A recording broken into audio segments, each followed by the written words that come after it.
فأعوذ بالله السميع العليم من الشيطان الرجيم. بسم الله الرحمن الرحيم.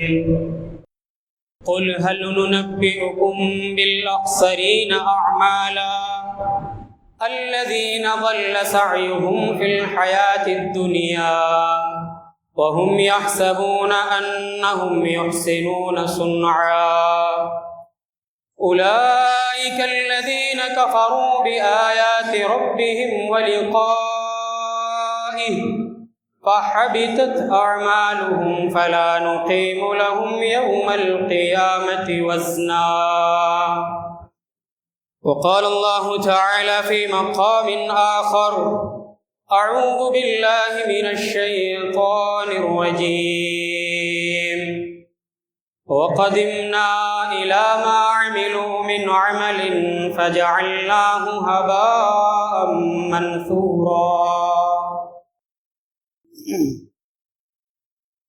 معزز اساتذہ اکرام، بزرگوں، نوجوان ساتھیوں، عزیز بچوں، امت کی ماں اور بہنوں، تمام قسم کی تعریفات، توصیفات، بڑائی، بزرگی، کبریائی، حمد و ستائش اس اللہ رب العالمین کے لیے لائق اور مناسب ہے جو تنہا اس کائنات کا خالق ہے، مالک ہے، مربی ہے اور پالنہار ہے، جس کے قبضے قدرت میں ہماری جان ہے، جس کے اشارے کے بغیر کائنات کا کوئی بھی ذرہ اپنی جگہ تبدیل نہیں کر سکتا، جس کے حکم کے بغیر کائنات کا کوئی بھی پتا حرکت نہیں کر سکتا، وہ موت و حیات کا مالک ہے، عزت و ذلت کا مالک ہے۔ اللہ رب العالمین کی مختصر سی حمد و ثنا کے بعد درود و سلام نازل ہوں بالعموم تمام انبیاء کرام پر، بالخصوص آمنہ کے لال تاجدار مدینہ و مکہ، ساقی کوثر رحمت للعالمین جناب محمد رسول اللہ صلی اللہ علیہ وسلم پر، اللہم صلی علیہ وبارک وسلم۔ محترم حاضرین جمعہ، اللہ رب العالمین نے ہمیں اپنی عبادت کے لیے پیدا کیا ہے۔ ہماری تخلیق اس کائنات کے اندر اس لیے فرمائی ہے کہ ہم اللہ رب العالمین کی عبادت کریں، اس کی مرضی کے مطابق زندگی گزاریں، اس کے فرامین کو بجا لائیں اور اس کے نواہیات سے بچ کر کے اس دنیا سے چلے جائیں۔ اللہ رب العالمین نے ہمیں ہماری بعثت کا مقصد بھی بتلایا، فرمایا: وَمَا خَلَقْتُ الْجِنَّ وَالْإِنسَ إِلَّا لِيَعْبُدُونَ۔ لوگوں، میں نے جنات کو اور انسانوں کو صرف اپنی عبادت کے لیے پیدا کیا ہے۔ معلوم ہوا کہ ہمیں اس دنیا کے اندر رہ کر کے اللہ رب العالمین کی عبادت کرنا ہے، اس کو راضی کرنے کی کوشش کرنا ہے۔ اسی چیز کو اللہ رب العالمین نے ایک دوسرے مقام پر فرمایا۔ رب العالمین نے فرمایا: تبارک الذی بیدہ الملک وہو علی کل شیء قدیر۔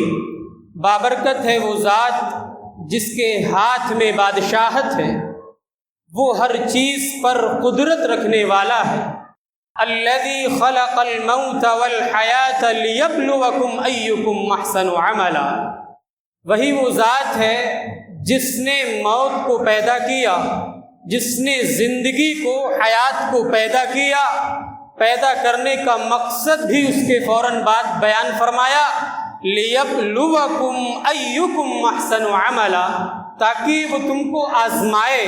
تم کو جانچے، تم کو پرکھے کہ تم میں سب سے بہتر عمل کرنے والا کون ہے۔ معلوم ہوا ان دونوں آیتوں سے کہ اللہ رب العالمین نے موت و حیات کو اور انسانوں کو اس لیے پیدا کیا ہے کہ انسان اس کی عبادت کرے۔ ہم میں سے ہر انسان اپنی قدرت کے بقدر، اپنی طاقت کے بقدر نیکیاں بھی کرتا ہے، عبادت بھی کرتا ہے، اللہ کو راضی کرنے کی کوشش بھی کرتا ہے، لیکن ہم میں ایسے بھی افراد ہیں جو نیکیاں تو کرتے ہیں لیکن اللہ کی بارگاہ میں ان کی نیکیاں قابل قبول نہیں۔ جب وہ اس دنیا سے جائیں گے آخرت میں رب العالمین ان سے کہے گا تمہاری دنیاوی وہ نیکیاں تھیں ہمارے یہاں پر شمار ہی نہیں کی گئی۔ کتنا زیادہ افسوس ہوگا اس وقت۔ ایک تو وہ شخص ہے جو نیکیاں کر کے ہی نہیں گیا ہے، وہ تو پچھتائے گا ہی پچھتائے گا، لیکن ایک وہ شخص جو نیکیاں کر کے گیا ہے، عبادتیں بھی کی ہیں، ساری کی ساری نیکیاں کرنے کی کوشش بھی کی ہے، لیکن آخرت میں اللہ اس سے کہہ دے تمہاری نیکیاں شمار ہی نہیں کی گئی، تو اس سے زیادہ خسارے میں کوئی اور نہیں ہو سکتا ہے۔ اللہ رب العالمین نے ایسے لوگوں کو انجام یاد دلایا ہے۔ سورۃ الکہف کے اندر اللہ رب العالمین نے فرمایا قُلْ هَلْ نُنَبِّئُكُم بِالْأَخْسَرِينَ أَعْمَالًا الَّذِينَ ضَلَّ سَعْيُهُمْ فِي الْحَيَاةِ الدُّنْيَا وَهُمْ يَحْسَبُونَ أَنَّهُمْ يُحْسِنُونَ صُنْعًا۔ اے نبی آپ ان لوگوں تک یہ پیغام پہنچا دیجئے، کیا میں تمہیں ایسے لوگوں کے بارے میں باخبر نہ کر دوں؟ کیا میں تمہیں ایسے لوگوں کے بارے میں نہ بتلا دوں تو نیکیوں کے اعتبار سے، اعمال کے اعتبار سے، عبادتوں کے اعتبار سے سب سے زیادہ خسارے میں ہوں گے۔ الذین ضل سعیہم فی الحیاۃ الدنیا، جن کی دنیاوی ساری کی ساری کوششیں رائے گاہ ہو جائیں گی، جن کی ساری کی ساری دنیاوی تگودو برباد ہو جائے گی۔ اللہ رب العالمین نے قرآن مجید کے اندر فرمایا، نبی سے یہ کہلوا رہا ہے کہ آپ ایسے لوگوں کے بارے میں باخبر کر دیجئے جو اعمال کے اعتبار سے سب سے زیادہ خسارے میں ہوں گے، نیکیاں کر کے گئے ہوں گے لیکن اللہ کے یہاں پر شمار نہیں کی گئی ہوں گی، عبادتیں بھی کی ہوں گی، روزہ بھی رکھا ہوگا، زکوٰۃ بھی ادا کی ہوگی، دوسروں کے ساتھ بھلائی کا معاملہ بھی کیا ہوگا، لیکن اللہ فرما رہا ہے الذین ضل سعیہم فی الحیاۃ الدنیا، وہ ایسے لوگ ہیں جن کی دنیاوی ساری کی ساری کوششوں کو اللہ رائے گا کر دے گا۔ وَهُمْ يَحْسَبُونَ أَنَّهُمْ يُحْسِنُونَ صُنْعًا، وہ تو یہ گمان کر رہے تھے، ان کا یہ گمان تھا کہ ہم تو نیکیوں کے انبار جمع کر رہے ہیں، ہم تو نیکیاں جمع کر رہے ہیں، ہم تو بہت ساری عبادتیں کر رہے ہیں، لیکن اللہ قیامت کے دن کی ساری نیکیوں کو برباد کر دے گا۔ کون لوگ ہیں ایسے؟ کون ایسے بد نصیب ہیں؟ اللہ نے اس کے فوراً بعد قرآن مجید کے اندر فرمایا اولئک الذین کفروا بآیات ربہم ولقائہ، یہ وہ لوگ ہیں جن کی ساری نیکیوں کو برباد کر دیا جائے گا۔ یہ وہ بد نصیب ہیں جو اللہ کی نشانیوں کا انکار کیا کرتے تھے، اللہ کی علامتوں کو جھٹلایا کرتے تھے، اس کی ملاقات کے دن کو جھٹلایا کرتے تھے کہ اللہ سے ملاقات نہیں ہونی ہے، اس کی ملاقات کو بھی جھٹلایا کرتے تھے، انکار کیا کرتے تھے۔ یہ وہ لوگ ہیں اللہ کی نشانیوں کو جھٹلا دیا کرتے تھے۔ اللہ نے کوئی نشانی بھیجی، اللہ نے اپنی بڑی بڑی نشانیاں بھیجی، سب کا انکار کر دیا، آخرت میں اللہ کی ملاقات کا بھی انکار کر دیا۔ ایسے لوگوں کی ساری نیکیاں برباد کر دی جائیں گی۔ اللہ نے کہا فَلَا نُقِيمُ لَهُمْ يَوْمَ الْقِيَامَةِ وَزْنًا، ان کی نیکیوں کو ہم وزن ہی نہیں کریں گے، ان کی نیکیوں کو تولا ہی نہیں جائے گا۔ بتائیے کتنا زیادہ افسوس ہوگا اس وقت تو نیکیاں کرنے کے باوجود بھی سب سے زیادہ خسارے۔ سورہ فرقان کے اندر بھی اللہ رب العالمین نے اسی چیز کو بیان کیا وَقَدِمْنَا إِلَى مَا عَمِلُوا مِنْ عَمَلٍ فَجَعَلْنَاهُ هَبَاءً مَنْثُورًا۔ کل قیامت کے دن ہمارے پاس بہت سارے ایسے لوگ آئیں گے جنہوں نے عمل کیا ہوگا، نیکیاں کی ہوں گی، عبادتیں کی ہوں گی، فَجَعَلْنَاهُ هَبَاءً مَنْثُورًا، ہم ان کی ساری نیکیوں کو برباد کر دیں گے، ان کے سارے اعمال کو ہباء منصورا کر دیں گے۔ ایسے لوگوں کا بھی اللہ نے قرآن مجید کے اندر تذکرہ کیا ہے۔ عمل کر کے گئے ہوں گے اور جنہوں نے عمل نہیں کیا ہے ان کا تو معاملہ ہی الگ ہے، عمل کرنے کے باوجود بھی اللہ ان کے اعمال کو شمار نہیں کرے گا۔ سورہ غاشیہ کے اندر ہر جمعے میں ہم سورہ غاشیہ کی تلاوت سنتے ہیں۔ وہاں پر بھی اللہ رب العالمین نے وہی چیز بیان فرمائی۔ اللہ رب العالمین نے بیان فرمایا وجوہ یومئذ خاشعہ عاملۃ ناصبہ تصلی نارا حامیہ۔ کل قیامت کے دن کچھ چہرے ایسے بھی ہوں گے جو خوف و ہراس کے عالم میں ہوں گے، ڈر رہے ہوں گے، کانپ رہے ہوں گے۔ عاملۃ ناصبہ، دنیا کے اندر اعمال کر کر کے ان کی پیشانیاں تھک گئی ہوں گی، ان کی پیشانیوں پر کالے نشان پڑ گئے ہوں گے، ان کے چہرے پر کالے نشان پڑ گئے ہوں گے، ان کی پیشانیاں دنیا میں عبادتیں کر کر کے تھک گئی ہوں گی۔ اس کے بعد بھی اللہ نے فرمایا تسلا نارا حامیہ، اس کے باوجود بھی انہیں آگ میں پھینک دیا جائے گا، اس کے باوجود بھی انہیں آگ کے حوالے کر دیا جائے گا جو دنیا کے اندر اعمال کر کر کے تھک گئے ہوں گے۔ بہت خطرناک معاملہ ہے، لہٰذا کہا جاتا ہے کہ ارننگ سے زیادہ کہیں بہتر ہے کہ اس کی حفاظت کرنا۔ کمانا بہت زیادہ آسان ہے لیکن بچا کر کے رکھنا بڑا مشکل ہے۔ نیکیاں سب کرتے ہیں، نیکیوں کے معاملے میں سب آگے ہیں، لیکن نیکیوں کی حفاظت کرنے میں ہم پیچھے ہیں۔ آئیے میں کچھ ایسے اعمال آپ کے سامنے رکھتا ہوں جن سے ہماری نیکیاں برباد ہو رہی ہیں اور ہمیں احساس بھی نہیں ہو رہا ہے۔ ان میں سب سے بدترین جو عمل ہے جو ہماری نیکیوں کو ایک وائرس کی طرح کھا رہا ہے اور ہمیں پتہ بھی نہیں چل رہا ہے، وہ ہے اللہ کے ساتھ کسی کو شریک کرنا۔ حالات جیسے بھی آ جائیں، پریشانیوں کے پہاڑ سامنے آ جائیں، مصیبتوں کے پہاڑوں کا سامنا کرنا پڑ جائے، لیکن اللہ کے در کو چھوڑ کر کے کسی اور کے سامنے نہیں جھکنا ہے۔ شادی ہو گئی ہے، 4 سال ہو گئے، 5 سال ہو گئے، 10 سال ہو گئے، گھر میں اولاد نہیں ہو رہی ہے، عقیدہ خراب ہونے لگتا ہے، عقیدہ بگڑنے لگتا ہے، کیوں نہیں ہو رہی ہے؟ چلو کسی اور طرف رخ کیا جائے۔ یہ نہیں کرنا ہے، یہ ایک ایسا عمل ہے جو ہماری نیکیوں کو برباد کر ڈالے گا۔ اللہ رب العالمین نے قرآن مجید کے اندر اپنے نبی کو مخاطب کیا ہے، ہم اور آپ کی کیا حیثیت ہے؟ نبی سے کہا اگر آپ نے بھی شرک کیا تو آپ کے بھی سارے عمل برباد ہو جائیں گے۔ اللہ رب العالمین نے قرآن مجید کے اندر بیان فرمایا وَلَقَدْ أُوحِيَ إِلَيْكَ وَإِلَى الَّذِينَ مِن قَبْلِكَ لَئِنْ أَشْرَكْتَ لَيَحْبَطَنَّ عَمَلُكَ وَلَتَكُونَنَّ مِنَ الْخَاسِرِينَ۔ اے نبی، آپ کی طرف بھی وحی کی جا رہی، آپ کو بھی یہ پیغام دیا جا رہا ہے، آپ کو بھی یہ پیغام سنایا جا رہا ہے، آپ سے پہلے کے نبیوں کو بھی یہی پیغام دیا گیا تھا۔ لَإِنَّ شِرَكْتَ، اگر آپ نے بھی اللہ کے ساتھ کسی کو شریک کر لیا، اللہ کے ساتھ کسی کو شریک ٹھہرا لیا، اللہ کے علاوہ کسی اور کے سامنے پیشانی جھکا لی، لَيَحْبَطَنَّ عَمَلُكَ، تو آپ کے سارے اعمال برباد ہو جائیں گے، آپ کی ساری نیکیاں ختم ہو جائیں گی، آپ کی ساری نیکیوں کو ہوا منصورہ کر دیا جائے گا۔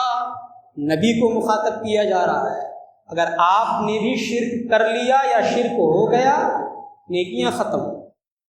سورہ انعام کے اندر اللہ نے 18 نبیوں کا تذکرہ کیا ہے، فرصت ملے تو جا کر کے دیکھیے گا۔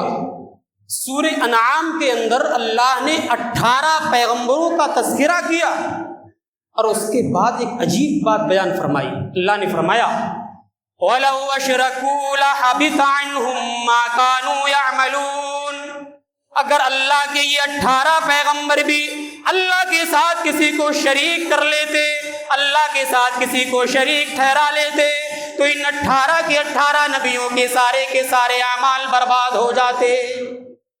18 رسولوں کا تذکرہ کرنے کے بعد اللہ نے یہ فرمایا کہ اگر یہ بھی شرک کر لیتے ساری نیکیاں ختم ہو جاتی۔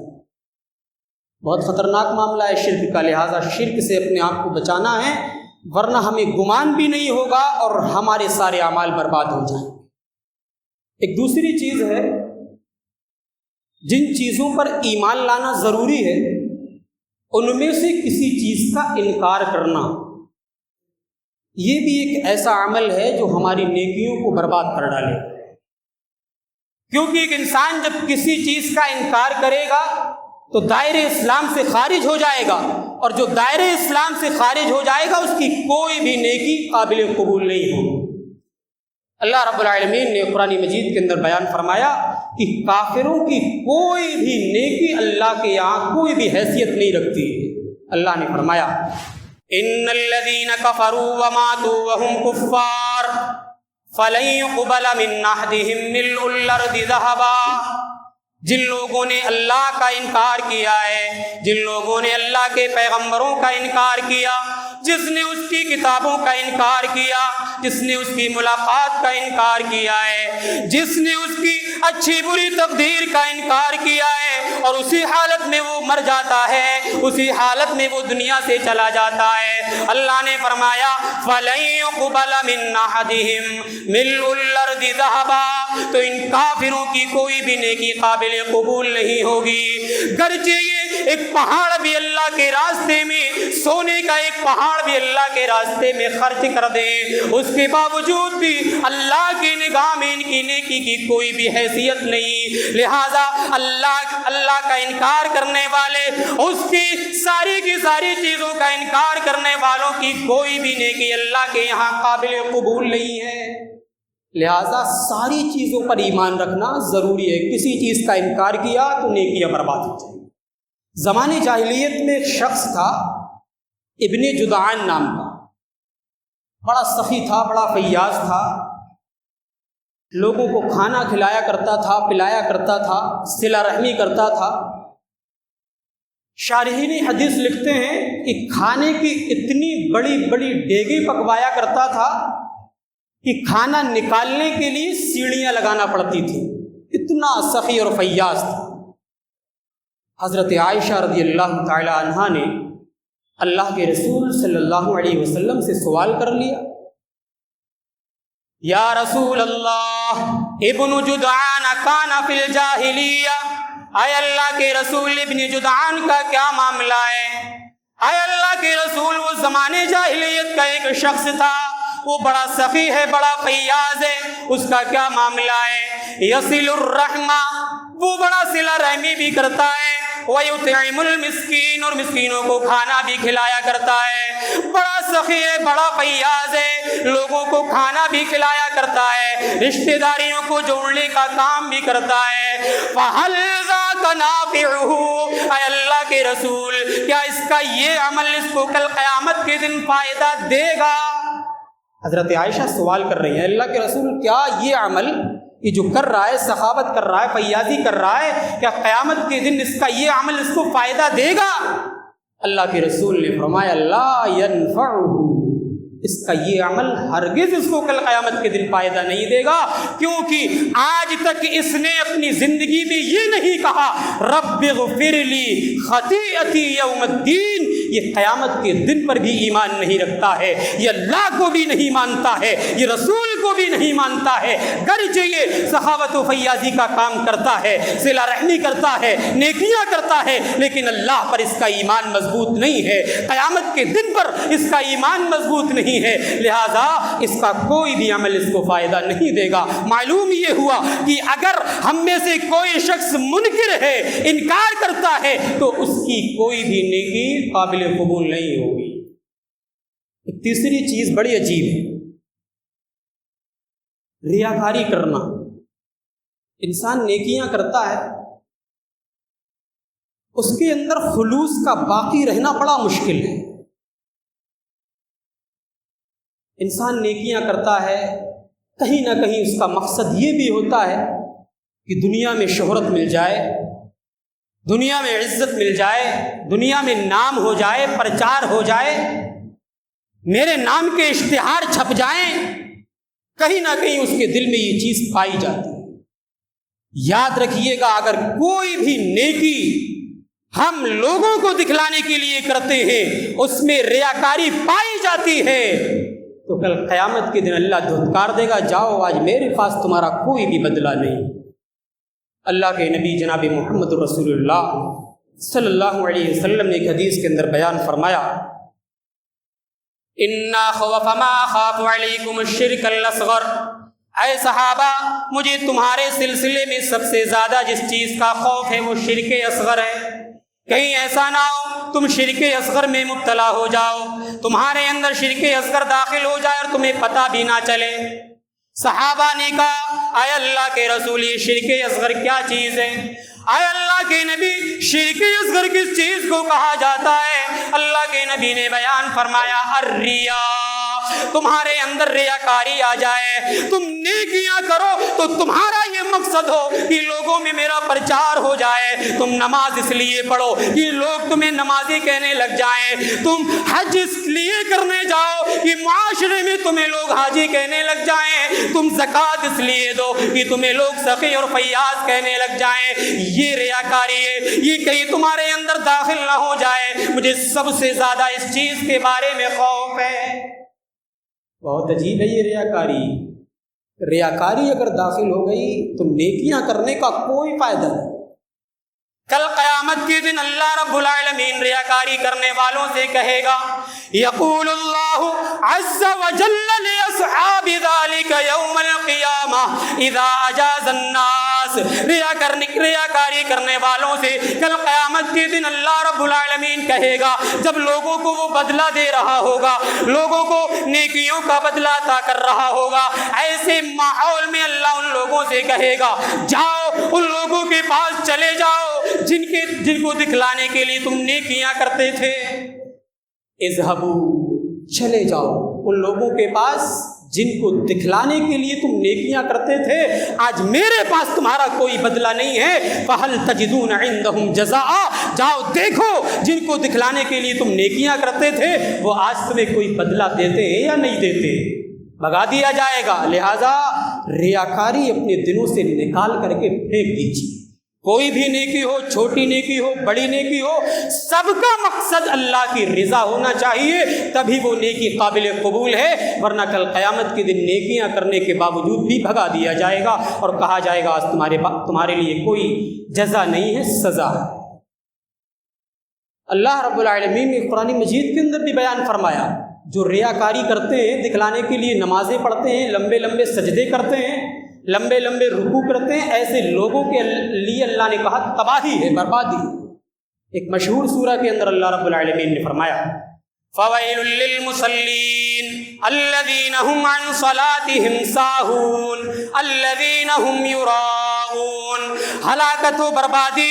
ان لوگوں کے لیے، ان نمازیوں کے لیے جو اپنی نمازوں میں سستی سے کام لیا کرتے ہیں، اپنی منمانی کیا کرتے ہیں، جب من میں آتا ہے نماز پڑھنے کے لیے چلے آتے ہیں، جب من میں آتا ہے تو نماز کو چھوڑ دیا کرتے ہیں، اپنی نمازوں میں سستی سے کام لینے والوں کے لیے بربادی ہے، ہلاکت ہے، ان لوگوں کے لیے بھی ہلاکت ہے۔ اللہ نے بیان فرمایا الذین هم یراؤون، جو لوگوں کو دکھلانے کے لیے نماز پڑھا کرتے ہیں،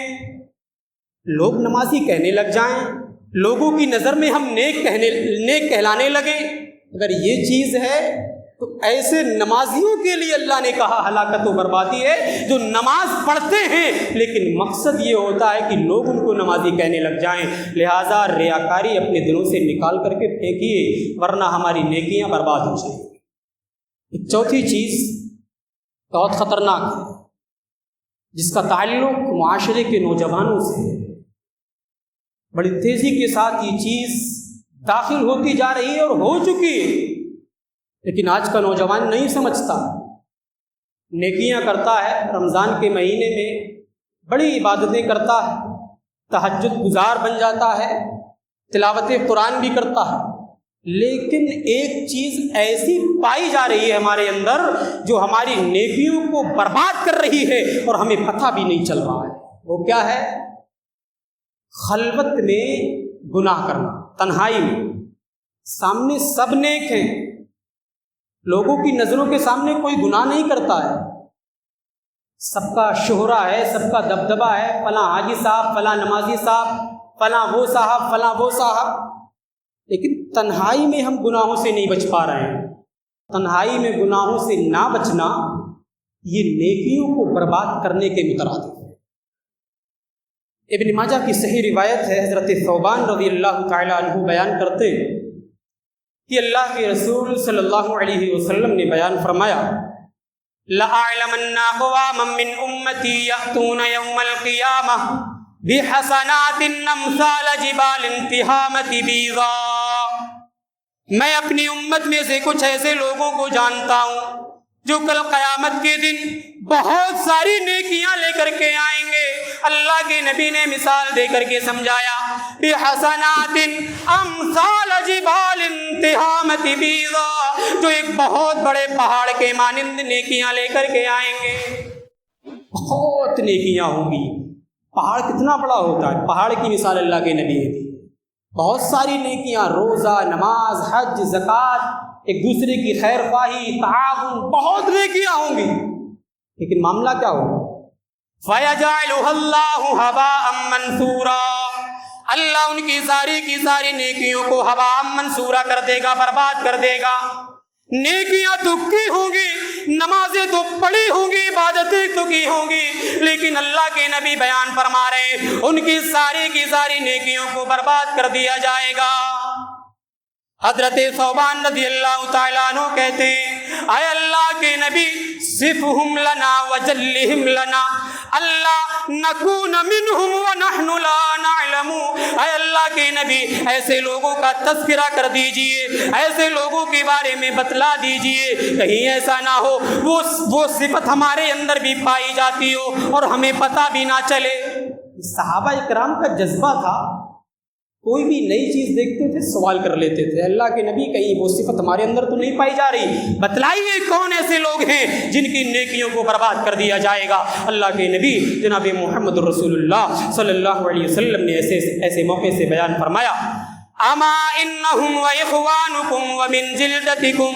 وَيَأْخُذُونَ مِنَ اللَّيْلِ كَمَا تَأْخُذُونَ، اے ثوبان وہ تمہارے ہی بھائی ہوں گے، وہ تمہاری ہی نسل سے ہوں گے، جس طریقے سے تم رات میں سویا کرتے ہو اسی طریقے سے وہ بھی رات میں سویا کرتے ہوں گے۔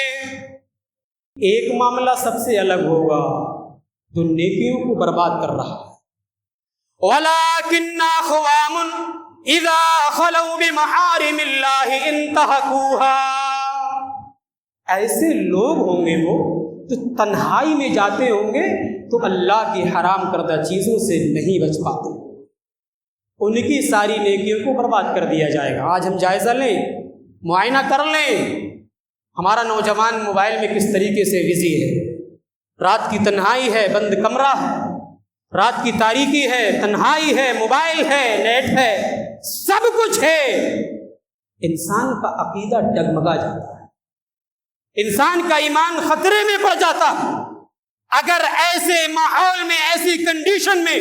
ہم اپنے ایمان کی حفاظت نہ کر پائے، اللہ کی حرام کردہ چیزوں سے نہ بچ پائے، ان کو دیکھنے سے نہ رک پائے، تو وہ دن دور نہیں ہے کہ ہماری بھی نیکیوں کو برباد کر دیا جائے گا، ہماری نیکیوں کو شمار نہیں کیا جائے گا۔ لہٰذا میرے بھائیوں، بزرگوں، نوجوان ساتھیوں، اس عظیم، اس برے فعل سے ہمیں اپنے آپ کو بچانا ہے، کہیں ایسا نہ ہو ہمیں گمان بھی نہ ہو اور ہماری دنیا کی ساری کوششیں، ساری نیکیاں، ساری عبادتیں برباد ہو جائیں اور ہمیں گمان بھی نہ ہو۔ تنہائیوں میں گناہوں سے بچنا ہے۔ ایک اور چیز، آخری چیز، دوسروں کی حق تلفی کرنا، دوسرے کے حقوق کو مار لینا، کسی کی زمین پر ناجائز قبضہ کر لینا، بیٹیوں کو میراث میں حق نہ دینا، بہت سارے حقوق ہو سکتے ہیں، پڑوسیوں کے حقوق ادا نہ کرنا، رشتہ داروں کے حقوق ادا نہ کرنا، دوسروں کو گالیاں دینا، دوسروں کو برا بھلا کہنا، دوسرے کا خون کر دینا، یہ ایسے اعمال ہیں جو ہماری نیکیوں کو برباد کر دیں گے اور ہماری نیکیوں کو اٹھا کر کے دوسرے کو دے دیا جائے۔ اللہ کے نبی جناب محمد رسول اللہ صلی اللہ علیہ وسلم نے صحابہ کرام سے کہا، اتدرون ما المفلس، اے صحابہ کیا تم جانتے ہو کہ مفلس کون ہے؟ صحابہ کرام سے اللہ کے نبی نے پوچھ لیا، سوال کر لیا، اے صحابہ کیا تمہیں اس چیز کا علم ہے، کیا تمہیں اس چیز سے واقفیت ہے کہ مفلس کس کو کہا جاتا ہے؟ صحابہ کرام نے بیان فرمایا المفلس فینا من لا درہم ولا متاع، اے اللہ کے نبی ہماری صفوں میں، ہمارے درمیان میں، ہمارے ساتھ میں رہنے والا مفلس تو وہ ہے جس کے پاس کھانے پینے کی کوئی چیز نہ ہو، جس کے پاس درہم و دینار نہ ہو، اس کو مفلس کہا جاتا ہے۔ اللہ کے نبی نے کہا المفلس من امتی یاتی یوم القیامت بصلاۃ وصیام وزکاۃ ویاتی قد شتم ھذا واکل مال ھذا وسفک دم ھذا وضرب ھذا۔ مفلس یہ ہے، میری امت کا مفلس وہ شخص ہے جو کل قیامت کے دن نیکیاں لے کر کے آئے گا، روزہ بھی رکھا ہوگا، شرافت چہرے سے ٹپک رہی ہوگی، نمازیں بھی ادا کی ہوں گی، زکوٰۃ بھی ادا کی ہوگی، بہت سارے نیک کام کیے ہوں گے،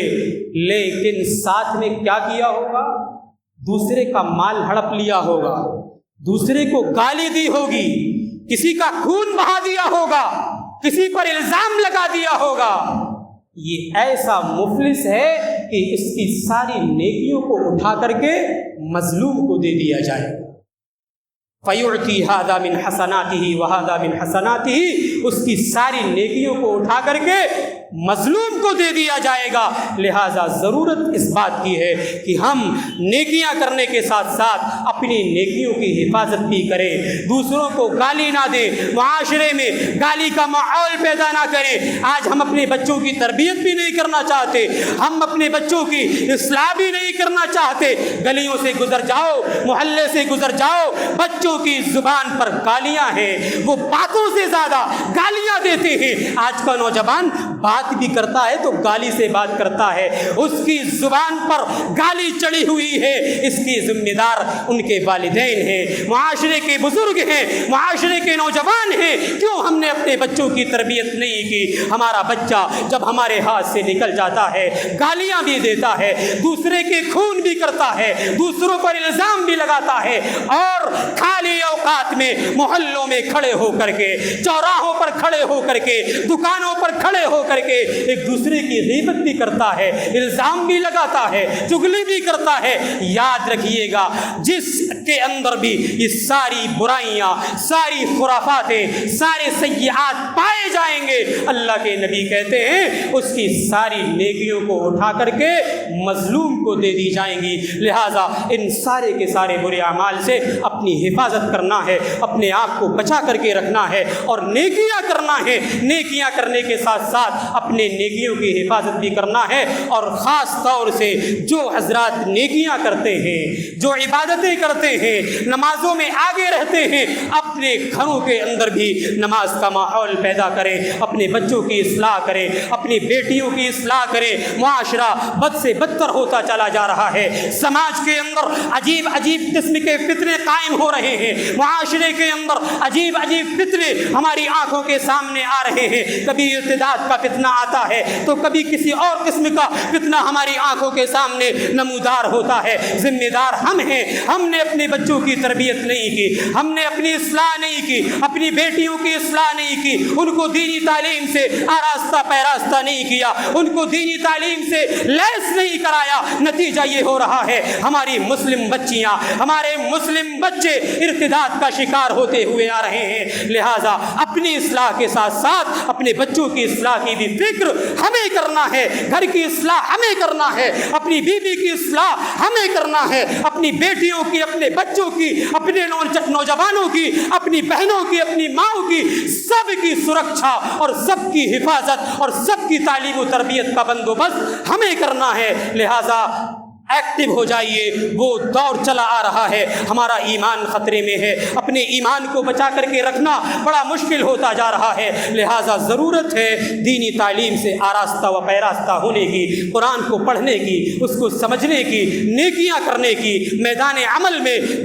آگے آنے کی، لہٰذا بس یہیں پر اپنی بات کو ختم کرتا ہوں اور دعا کرتا ہوں، اے اللہ ہمیں نیکیوں کی صفوں میں آگے سے آگے ہونے کی توفیق عطا فرما، اے اللہ ہمیں نیکیاں کرنے کے ساتھ ساتھ اپنی نیکیوں کی حفاظت کرنے کی توفیق عطا فرما، اے اللہ ہمارے بزرگوں کی اصلاح فرما دے، اے اللہ ہمارے نوجوانوں کی اصلاح فرما دے، اے اللہ ہمارے بچیوں کی، ہمارے بچوں کی، سب کی حفاظت فرما، دینی مدارس و مکاتب کی حفاظت فرما، مساجد کی حفاظت فرما، وآخر دعوانا ان الحمد للہ رب العالمین۔ اقول قولی هذا استغفر اللہ لی ولکم ولسائر المسلمین فاستغفروه من كل ذنب انه هو الغفور الرحیم۔